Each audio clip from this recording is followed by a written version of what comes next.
कांग्रेस नेता मुमताज पटेल हमारे साथ हैं, खुद भी गुजरात से आती हैं और अहमद पटेल की बेटी भी हैं। मुमताज जी, आपने राहुल गांधी को गुजरात में सुना, कौन आप लोग के पैर बांध रहा है? सबसे बड़ा सवाल यह है, कांग्रेस पार्टी में कौन आप जैसे कार्यकर्ता या जो स्थानीय नेता है उनके पैर बांध कौन रहा है? वो आज खुल के ही बोल रहे हैं जी। अपनी पार्टी में ऐसे बहुत लोग हैं जो बहुत कंफर्टेबल पोजीशंस में बैठे हुए हैं और शायद वो अपने निजी स्वार्थ के लिए नहीं चाहते कि नए चेहरे आगे आए। हम जैसे, मैं अपना उदाहरण भी दूं, मेरे जैसे और बहुत लोग हैं जो कि ईमानदारी और शिद्दत से कांग्रेस पार्टी के लिए काम कर रहे हैं। मैं 3 पीढ़ी की कांग्रेस परिवार से आती हूँ, तीसरी पीढ़ी हूँ और अहमद पटेल जी को सब जानते हैं कि अगर कांग्रेस पार्टी में एक आखिरी इंसान भी बचते तो शायद वही एक होते जो कांग्रेस पार्टी के लिए खड़े रहते। पर जो मेरे 3 वर्षों का अनुभव है कांग्रेस पार्टी में, मुझे तो यही फीलिंग एक आती है कि ऐसे बहुत लोग हैं जो रोकते हैं, हमें मौका नहीं देते कि हम आगे आके खुलकर काम कर सकें। तो ये लोग गुजरात कांग्रेस के पदाधिकारी हैं या फिर एआईसीसी में लोग हैं? कौन है ये लोग, आप नाम लेना चाहेंगे? नहीं, ऐसा नहीं है, पर राहुल जी ने आज मंच से एक बहुत प्रेरणा भरी भाषण दी है जिसमें हम जैसे कार्यकर्ताओं को हौसला और हिम्मत मिलता है कि शायद अब वो पहचान रहे हैं कि जमीनी हकीकत क्या है और क्यों पार्टी जो है वो कमजोर होती जा रही है। क्योंकि ऐसे बहुत लोग हैं जो मेहनत कर रहे हैं, जो काम करना चाहते हैं, पर उन्हें मौका नहीं दिया जाता। और काफी लोग ऐसे हैं जो पद पे बैठे हैं लेकिन इतने वर्षों में बड़े कोजी कंफर्टेबल पोजीशन में हैं, पर भाजपा के साथ मिले हुए हैं। और ऐसे बहुत हैं जो अपने स्वार्थ के लिए पार्टी छोड़ के जा चुके हैं। तो अब ये राहुल जी ने जो कहा कि पहचानेंगे, समझेंगे, और मैं चाहती हूँ अब यहाँ से, इस मंच से मैं ये कहना चाहती हूँ कि एक सर्जिकल स्ट्राइक होनी चाहिए और कांग्रेस पार्टी में ऐसे चेहरे, ऐसे लोग रखने चाहिए जो जिन्होंने हमेशा कांग्रेस पार्टी की विचारधारा के साथ जुड़कर ही ईमानदारी से काम किया हो। तो आप कह रहे कि आप जैसे लोगों को भी रोका जा सकता है? 3 साल से आपका एक्सपीरियंस, आप खुद अहमद पटेल की बेटी हैं, तो यही लोग बीजेपी से मिले हुए हैं, राहुल गांधी का इशारा उन्हीं की तरफ है।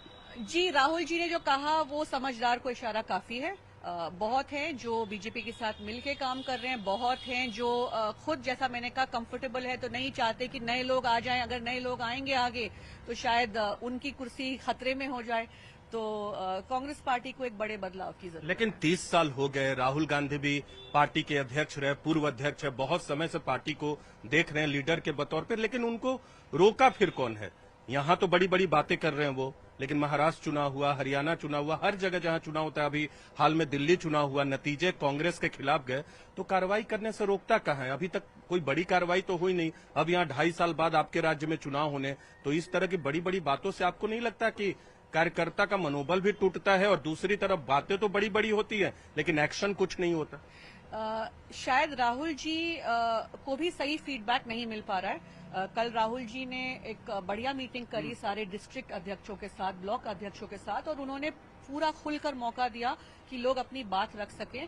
और जो फीडबैक मुझे मिली है, लोगों ने खुल के बात करी, लोगों ने बताया वहां पे किस तरीके से उनके जो वहां के नेता जो हैं वो भाजपा के साथ मिले हुए हैं, क्यों पार्टी आगे नहीं बढ़ पा रही है। तो राहुल जी ने सबका फीडबैक लिया और शायद उसी का नतीजा, जो आज का भाषण उन्होंने मंच पे से दिया, वो उसका नतीजा रहा है।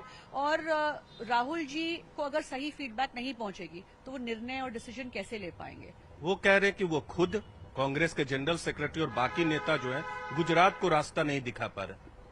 जी, वही कह रही हूँ कि सही फीडबैक, सही खबर उन तक पहुंचेगी तो ही वो सही निर्णय ले पाएंगे। तो उनको ये पहचानना पड़ेगा कि कौन ऐसे लोग हैं जो सही फीडबैक उन्हें नहीं दे रहे हैं।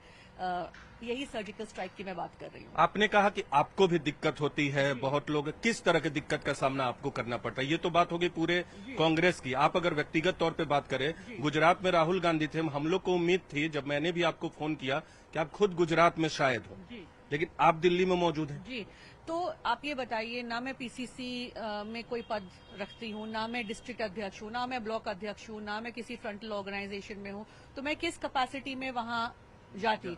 और अगर कोई जिम्मेदारी दी जाती कि भाई आपकी ये ड्यूटी लगी है, आपने यहाँ पे रहना है, राहुल जी आ रहे हैं, तो समझ भी आता। पर जब किसी ने ना बताया, ना किसी ने कहा, तो फिर ऐसे ही जाके मैं क्या करती? लेकिन आप पार्टी का पक्ष मीडिया माध्यमों में बतौर मजबूती से रखती हैं।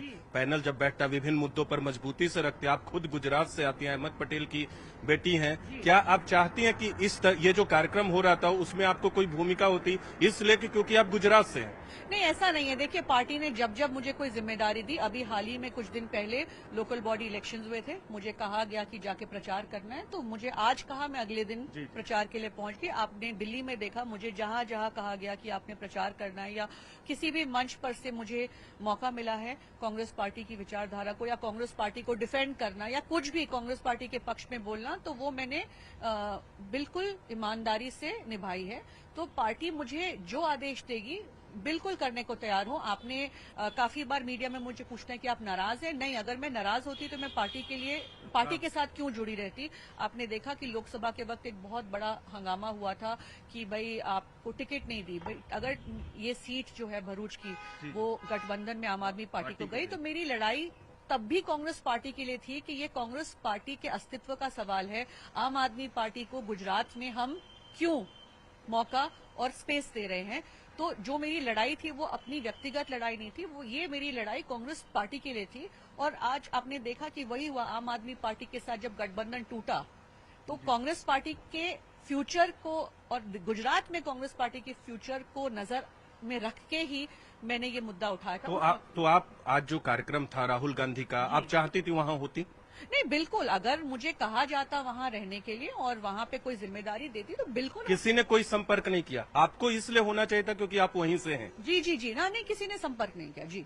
तो किस तरह की भूमिका आप चाहते हैं? आप जैसे कार्यकर्ता, राहुल गांधी ने जो कहा, किस तरह की भूमिका आप चाहती है पार्टी के अंदर? देखिए, या आप जैसे कार्यकर्ताओं को मिलनी चाहिए? पार्टी के कार्यकर्ता है, पार्टी जो जिम्मेदारी दे वो हमारा फर्ज बनता है, एक ड्यूटी बनती है कि पार्टी जहां बोले, जैसे बोले, जो करने को बोले हम करेंगे। एक अंतिम सवाल करूंगा आपसे मुमताज जी। अब राहुल गांधी ने भाषण दिया, एक तरह से नाराजगी भी जाहिर की है और उनका दिख रहा था कि पार्टी के अंदर किस तरह से गुटबाजी है। 20 से 30 लोगों का जिक्र किया। क्या उम्मीद जगे, क्योंकि 2.5 साल बाद वहां चुनाव है, तो कोई उम्मीद जगे या आपको लगता है कि ऐसे ही चलता रहेगा जिस तरह से 30 सालों से होते आ रहे? देखिए, ऐसे ही चलता रहेगा तो हम भी ऐसे ही सोच रहे थे, पर आज जो उन्होंने भाषण दिया, आज मुझे भी हिम्मत मिल रही कि मैं आपके सामने मीडिया के सामने अपनी बात रख पाऊं, क्योंकि मैं जो बोल रही हूं वो वही बात राहुल जी ने कहा। राहुल जी हमारे नेता ये कह रहे और वो पहचान गए हैं, तो हमें भी हिम्मत मिल रही है कि हम खुल के ये बात बोले कि जी, these are the challenges we are facing in the Congress party, and जब तक ये चीज नहीं बदलेगी तब तक कांग्रेस पार्टी वापस उभर के नहीं आ सकती।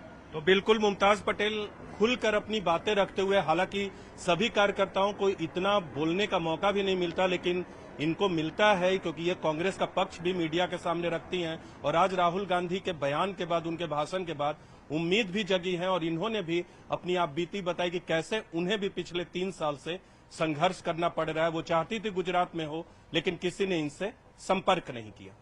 कैमरा पर्सन दिनेश नागर के साथ नीरज कुमार, न्यूज 18 इंडिया, दिल्ली।